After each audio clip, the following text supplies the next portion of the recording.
never been asked that question. On the spot. I love it. I'm going to offend a few people with this. Year's party, and you fixed my hair extensions for me, and I just love it because, you know, any girl that fixes my hair extensions definitely got my back. Welcome. So lovely to be here. So I was just thinking, where did we meet? We didn't actually get to know each other until we actually met in person, right, at Leah Turner's party. I know I saw you, I saw your smiley face on LinkedIn, real consistency as well, like you were always there when I logged in, so the algorithm obviously knew that I liked reading your posts. I have a background in languages, so I think that kind of drew me in as well. And then, yeah, we met at Leah's party and you fixed my hair extensions for me, and I just love it because, you know, any girl that fixes my hair extensions definitely got my back, and we had a good old giggle. So yeah, you mentioned there that you've got a background in languages, so you are from German and English heritage. I have a question about this. Having lived in the UK and in Germany, I want to know, what parts of your personality would you say you inherited from the German side, and what parts came from your British side? Great question to start us off. I would say that I grew up in Germany and I went over there to visit my dad after my parents separated. I was there every summer for 6 weeks, every Christmas for 2 weeks, every Easter for 2 weeks. And I lived with my grandparents for most of the time because my parents were so young when they had me.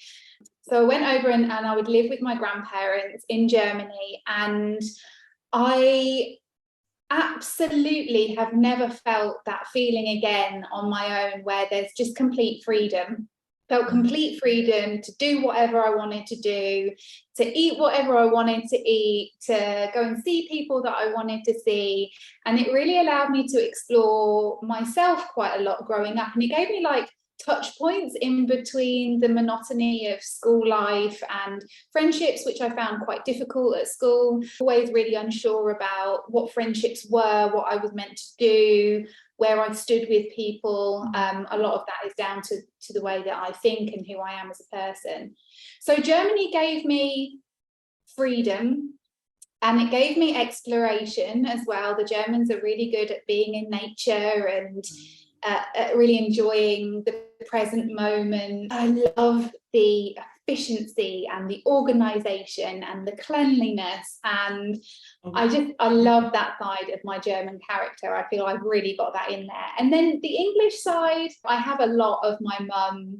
You know, I look a lot like her, I act a lot like she does. We have very similar mannerisms, and she loves the socializing side of life. She loves the entertainment side of life.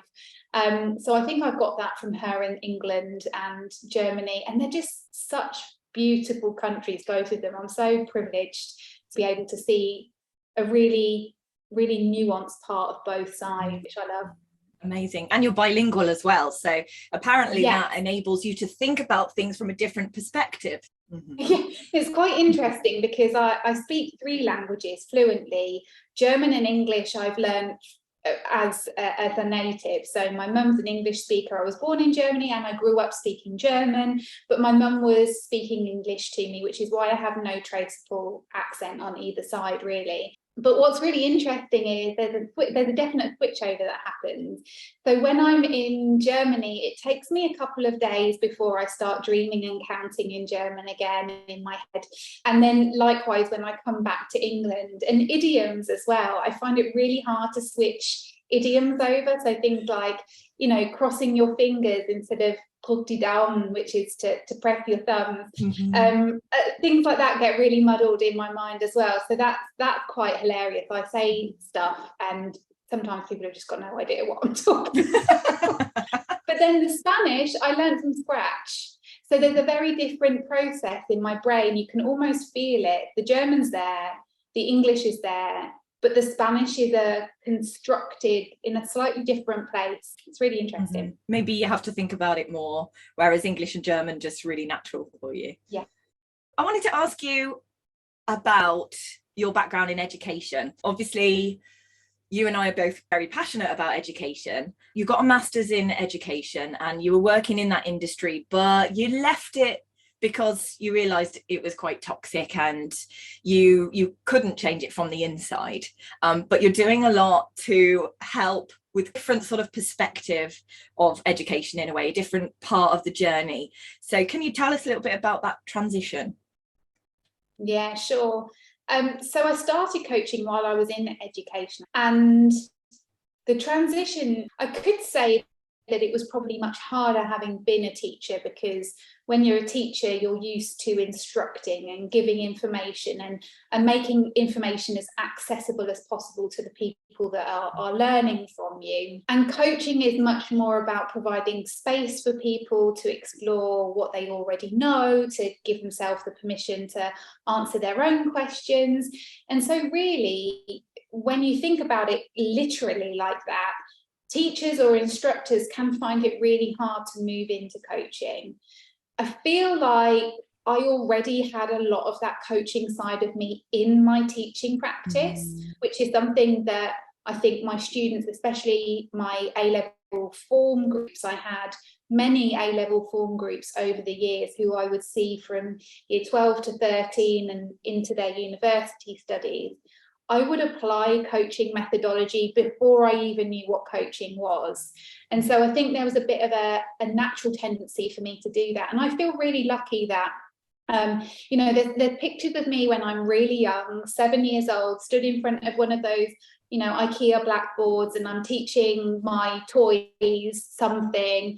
People did used to take the mickey out of me, bossy boots, Lucienne. But I really feel like, for a time, that was very disempowering when I was in teaching. And then as I grew into leadership positions and people started to really listen to what I was saying about how important it was to give space to the students, that's where the fire reignited for me again in education, because up until that point, it had all been about data, about league tables, about performing other schools, and I just don't agree with that system of education at all. So yeah, coaching reignited my love for being in the classroom, but I also realized that there was a real gap for it in education as a whole, and unfortunately there isn't enough space to bring that into the curriculum in mainstream education. So yeah, I became quite disaffected and decided to take my skills elsewhere. Lucky for me. That's really interesting that you mentioned that before you even knew it, there were elements of coaching in your teaching. I've noticed that a lot over the years for me as well. I started off teaching grammar and other things like that, but over the years, I've become so much more passionate about teaching about the importance of growth mindset and how to, approach a problem from a can-do attitude, or what you'd say is possibility thinking. And it really has such a massive impact on everything else that you teach after that. When you've started off with a really steady mindset, everything else seems manageable. I love teaching German grammar. Just German grammar is just brilliant. I mean, it's crazy hard, but it's absolutely fantastic. It's really interesting because I was talking to Brianna, who you met, our community manager, about this the other day. She's the one who behind the scenes has been really pushing for me to develop the academy program. And that really leans into the fact that we have a curriculum and we have a coaching space, and how important those two things are, that structure and that being able to learn and absorb knowledge, but also the checking in with yourself. And like you say, it's nice you've been listening, the possibility thinking side of things, really bringing all of that to the table. So I think if it hadn't have been for Rihanna recognizing that strength in the teaching aspect of what I do and bringing that into the coaching, I'm not sure I would have developed that program in the way that I have done. You're obviously the face of Lucienne coaching. You definitely champion and highlight the impact that other people that you're working with and who are working for you have. I think that's so important, no matter what level you're at, to surround yourself with people who have different strengths and are better than you in different ways, and being humble enough to ask and take on board that feedback. It's just such a great way of growing, not just in the way that you think is right, but in a way that maybe speaks to different people as well. Yeah, and she's the community manager. We don't take that role lightly. It's not just somebody typing into a Facebook group. She takes polls from people, she asks questions, she feeds those back to me. We have a weekly meeting. I can't do this alone. I have lots of brilliant people helping me create what I think is a really important movement in female entrepreneurship, and to even slightly suggest or pretend that I'm doing that without support is just horrifying to me. So Rihanna has been a very important part of my development and my growth journey. And an absolute joy as well, isn't she? She's so sweet. You mentioned a little bit earlier, and I just wanted to highlight this. So our vision in Intrepid English is equality in English education. And your vision at Lucienne Coaching is equality in entrepreneurship. That's pretty cool. Very cool. Very exactly. Good. Yeah. Tell me about your passion for equality. I know it's a very big topic, so it's hard to sort of condense it down into a short period of time. But where did that start, and how is it going? Okay, brilliant. Well, it took me about 4 years to pinpoint that is actually the vision that I was working towards. What was the driving force behind all of these things that I was creating around all of the, the different directions that I wanted to go in and the services that I wanted to provide? And it took a long time. I think people think that the vision is just going to land in their laps, that it's just going to appear overnight. But actually, it takes dedicated time, talking to your team, talking to your customer base, talking to people who know you, and then also internally coming inside of yourself and asking yourself, what is it that you really want? Ikigai is a great way of doing this, where you brainstorm and you work on activities around what you love doing, what the world needs, what you can be paid for, etc. You can find any resources that you need for Ikigai for free on the internet. And I decided to no longer pay lip service to doing that work, and I dedicated a chunk of time every week to leaning into what is this mission and what is this vision that I'm working on. And I stumbled across a book called Traction by Gino Wickman, and he has a really important chapter in there about your core focus, about developing your core focus, developing your vision statement and your mission statement. I'm actually doing a webinar on this next week. It has been so profound that I have had to talk and share about it with everybody that I work with. So everyone that works with me gets a copy of the book. They're told to go and read that chapter because it's so instrumental to their growth. And the vision, what's really important about this is that it has to be bigger than you. And it has to be longer than in your lifetime. So when it comes to equality in the corporate world, we're looking at 234 years, I think it is, in economics, on women and men being at the same level financially. That sounds like a long time. If we get there in that time, I would be surprised. It's taking a very long time for us to move the needle. But when you realise that, I like to use this analogy, when you realise that the world is tilted towards privilege of white men, and the infrastructure, the schooling system, everything that we do, the 9 to 5, the way toilets are set out there, the way our phones are made, it's all designed and developed for this section of our people, of our society. Down here we have the women in society, and then much further down we have people of different colours, of races, of ethnic groups. I don't like to use the term ethnic minority because they're not minorities. These are people in large numbers. So we have this, and I have to ask myself, what can I actually do? What can I do? So if my vision is equality in entrepreneurship, where on this balance can I have the most impact? And it's here. It's with the female founders in my communities who really want to build enterprises that are profitable, that suit their lifestyle, that give back to communities, because we know many female founders, that's what they do. They give back to community. So in developing this vision of equality in entrepreneurship, which is bigger than me, and it's after I've gone and I'm not going to achieve it on my own, I then have to look at what the mission is, which is the boots on the ground. How do I make that happen? How do I play my piece in that big pie of social development? And that's by empowering female founders to build their brilliant businesses and to ensure that they stay in business and they don't drop out of business. And so once you've figured out that bigger than you thing and that mission, that boots on the ground, how you're going to make it happen, everything falls into place. And it took time, effort, energy, lots of canvassing people who've worked with me to really sit down and figure out, how do we communicate this? And those are the two things that we came up with.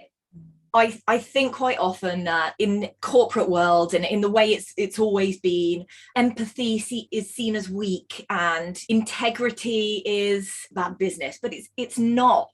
Empathy is actually radical now. Being someone who focuses on the people who work for you, the people around you, the people who are looking up to you, and making sure that you're, as we say, putting the ladder back down again. When you're successful, you are helping people to come up after you. You're not pulling the ladder up after you. It's so great because representation really does matter. I can see that you're running a business in a way that is ethical, that has integrity. You sell with integrity, you treat everybody with respect, and unfortunately these days that is rare. It's becoming less rare now. Rare. And also, unfortunately, it's becoming a bit of a purpose washing method to show difference in business, or a USP, a unique selling point in business. And that's a real shame. And just to come back to you on that point that you raised, and thank you for saying that, because we do work really hard to create ethical practice in the business.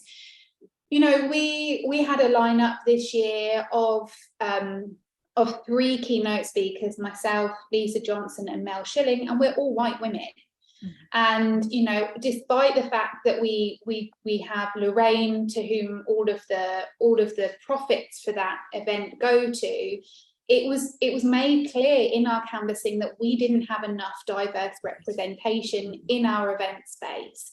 And that's really important to listen to, because what that means is I am not connecting with enough women of colour in those high levels to see their work and to bring them into the space. So that then becomes something that we need to work on for the next iteration.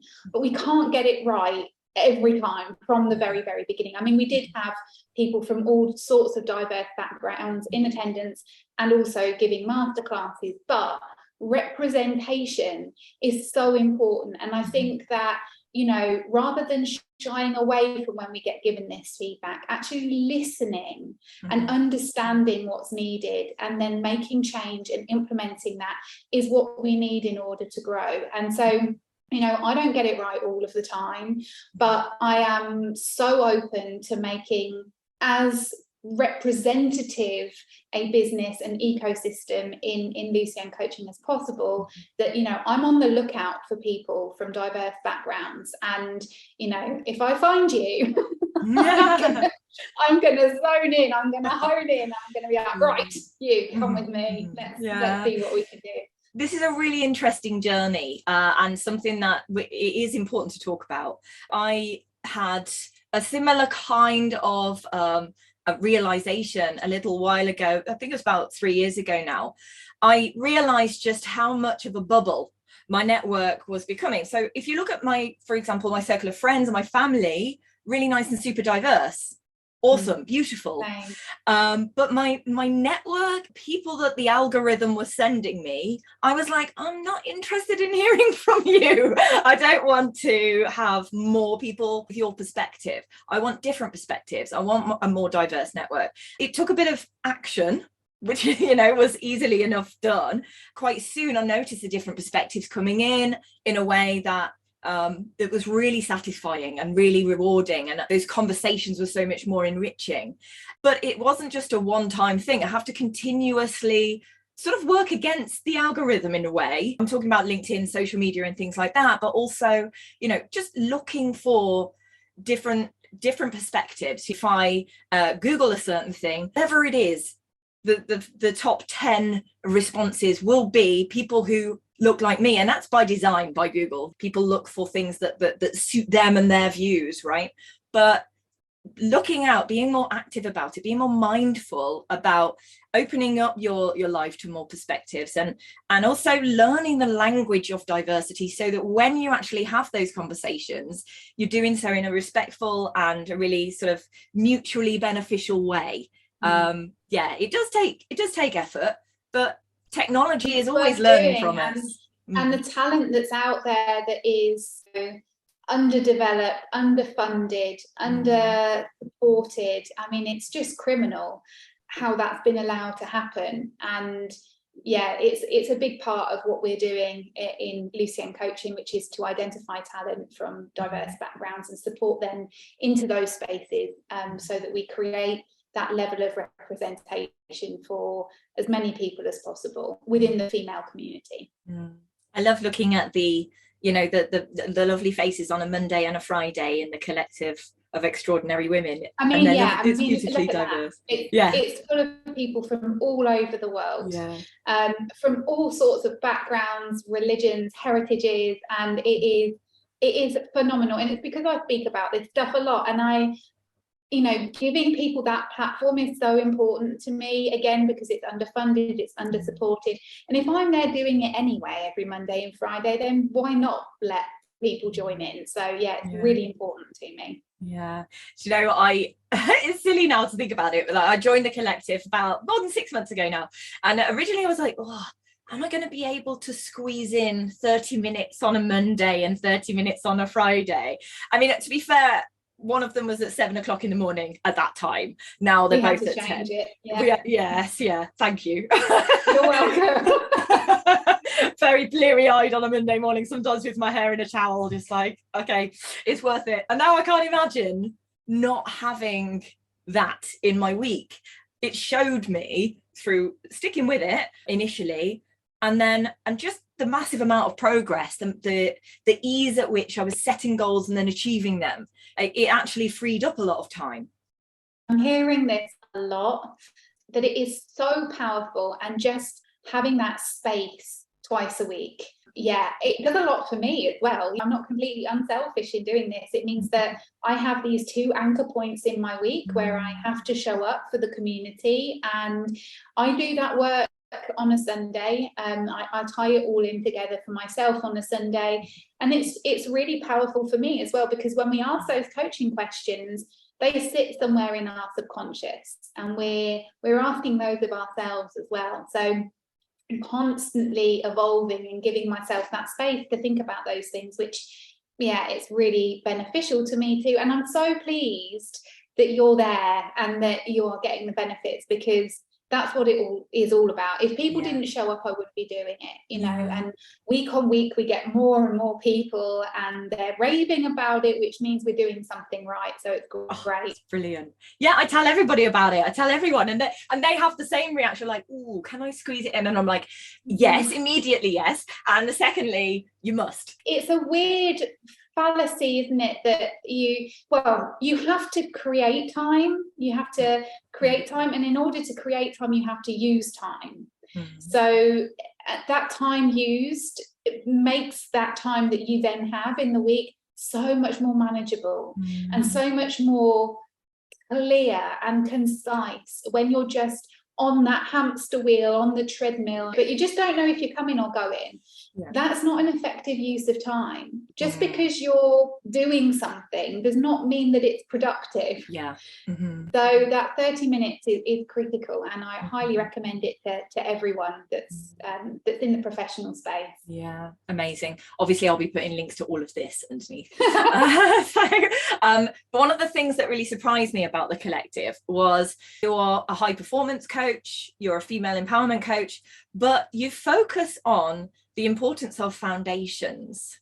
And that kind of surprised me, but it makes perfect sense now. There's no point in working towards all these high performance techniques that are touted by many, many coaches out there, unless you've got the foundations in place. And by which I mean sleep, hygiene, hydration, nutrition, energy. Energy is number 5, isn't it? And exercise.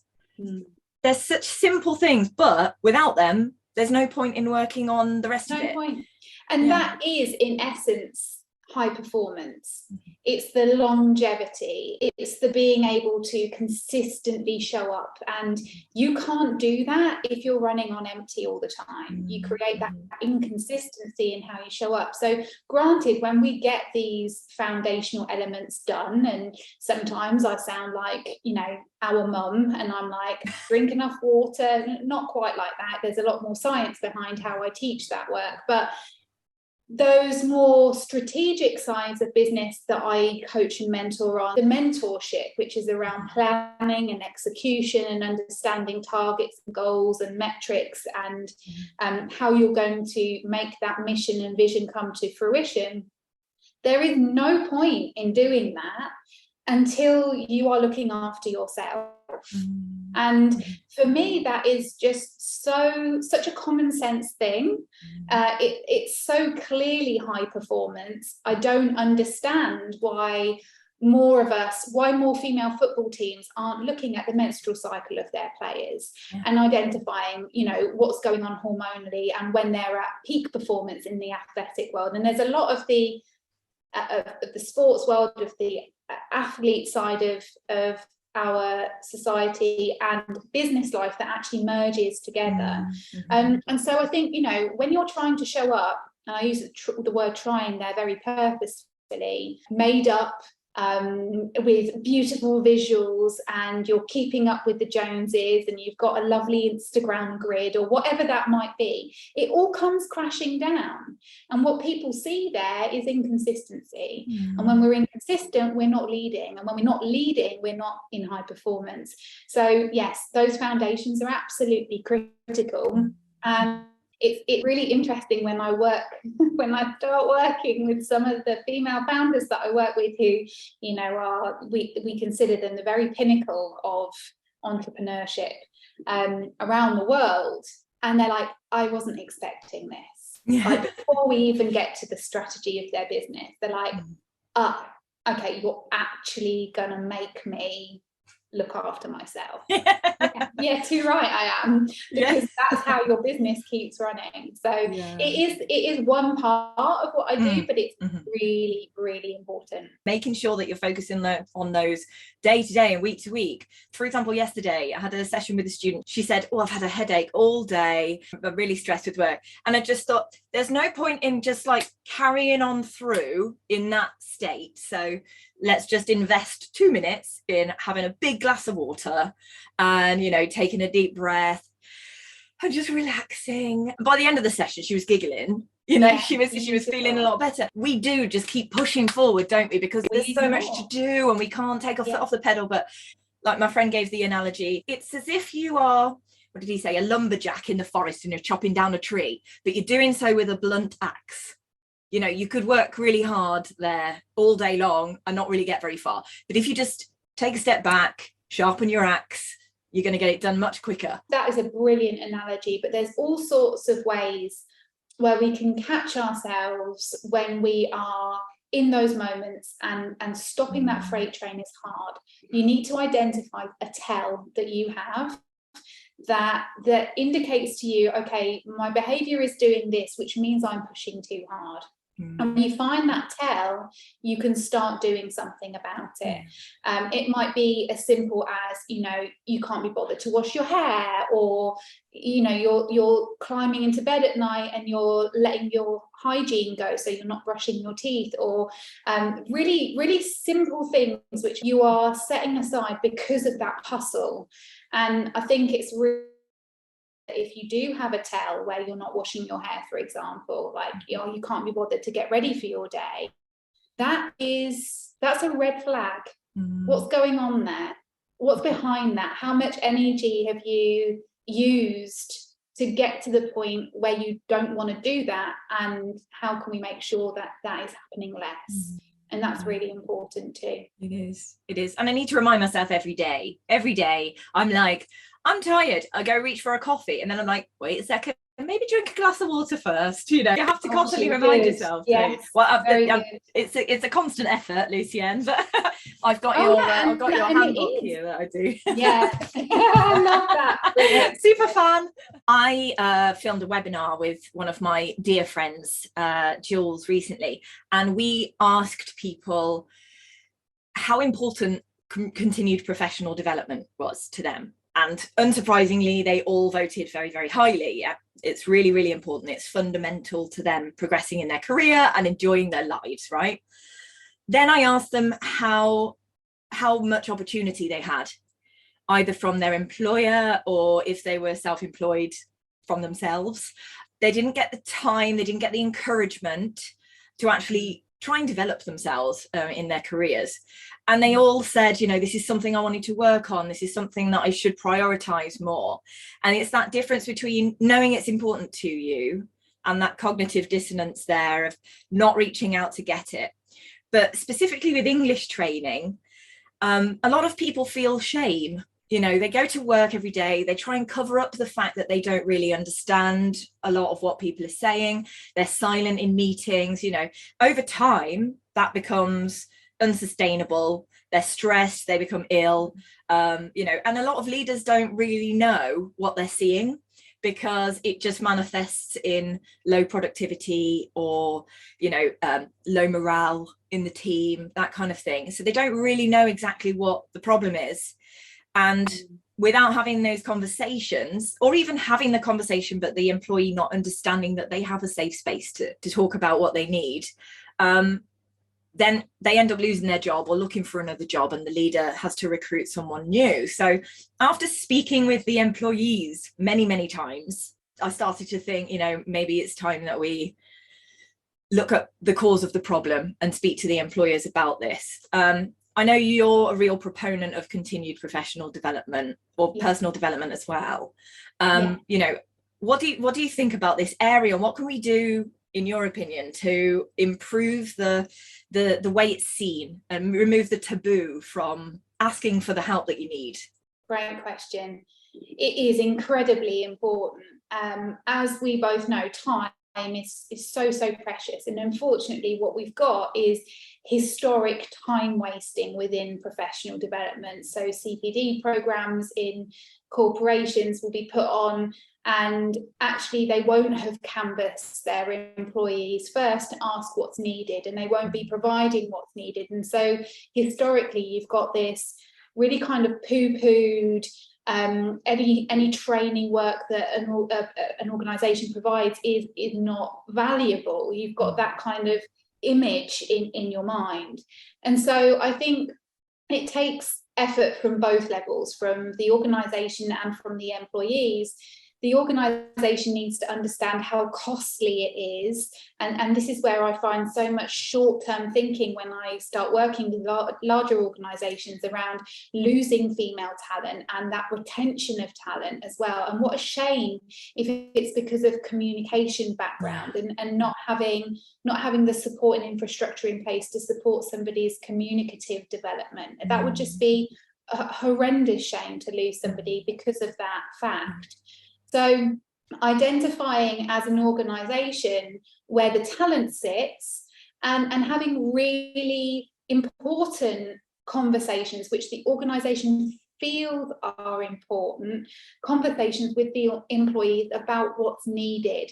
And it's about developing that relationship, because as soon as an organisation goes, we're doing this, you need to come, it becomes something that's either mandatory and therefore it's resented, or it's, come along if you want to, but the communication of how important that is and how great it could be in terms of the employee's development isn't constructed. So the organisation needs to take responsibility on just how expensive it is to lose people and hire new people in, compared to actually developing the talent that they've already got. And we see this time after time in study upon study. McKinsey do some great reporting on this. Go and check it out if you want to learn more. As an employee, though, you also need to be working constructively with your employer to ask yourself those questions. Where is my potential? Am I leaning into my potential? Is this my full potential? Can this organization provide what's needed for me in order to thrive? And if the answer is no, I think as employees, we need to start being a little bit more selective about who we work with.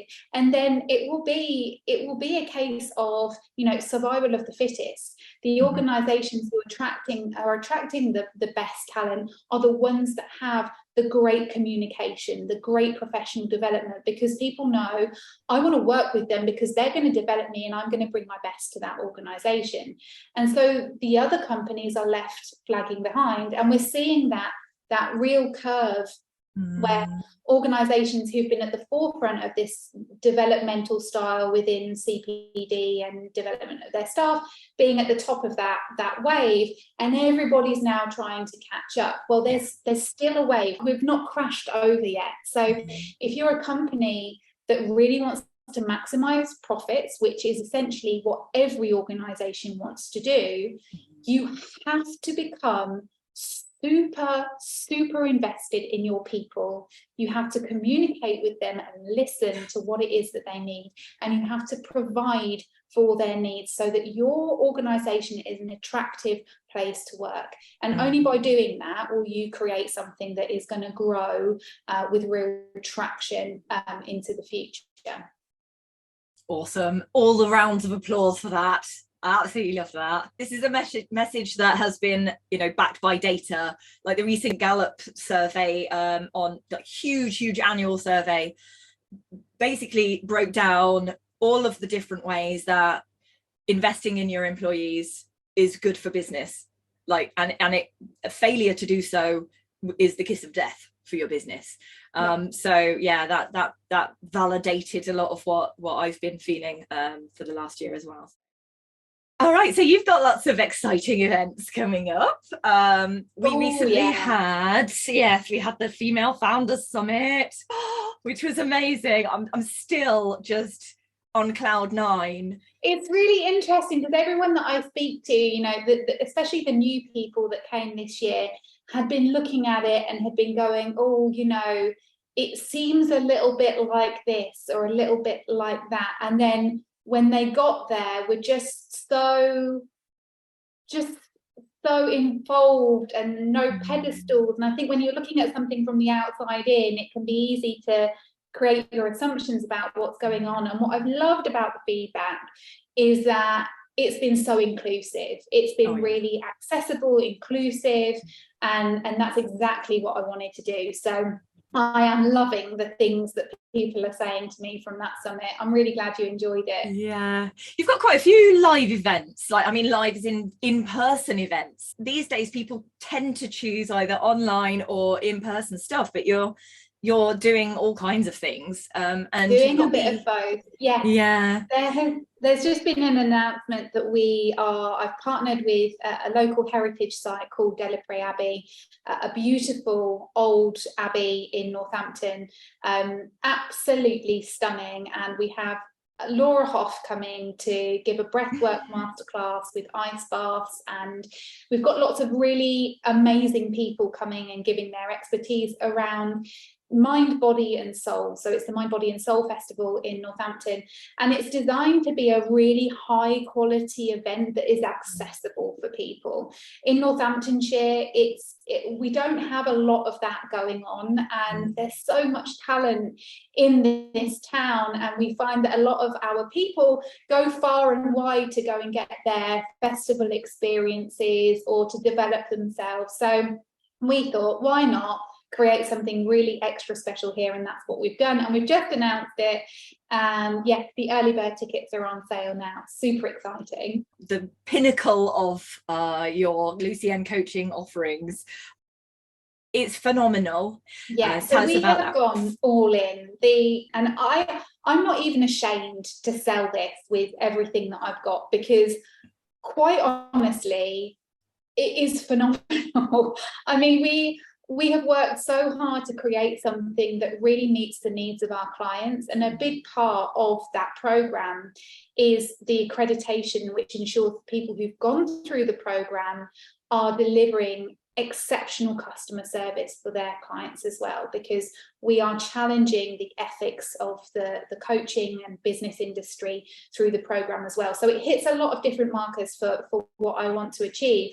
But the work with me one-to-one isn't cheap. It is, you know, it's seen as a luxury, which is so unfortunate. And obviously I have a roof to keep over our heads, and I need to ensure that we have a standard of living that I'm happy with. And my corporate work and my clients who work with me one-to-one are wonderful and provide that for me. The academy is a more accessible, it's still a significant investment for many people.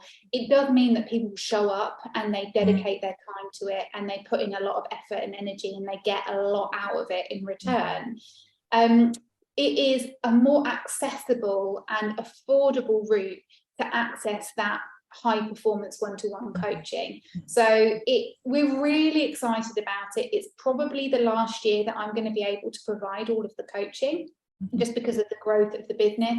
But we are training up a couple of coaches who will be able to do that from next year. But this year, for this 2023 to 2024 cohort, I will be doing the coaching. You know, I just wanted to say thank you so much for giving me this time. Like, your time is obviously very valuable, as is everyone's, I suppose, but you've given this time to me for free, and I just wanted to thank you so much for doing that. Yes, it's been a joy. Absolutely, anytime. You're brilliant. I love what you're doing. Thank you for having me.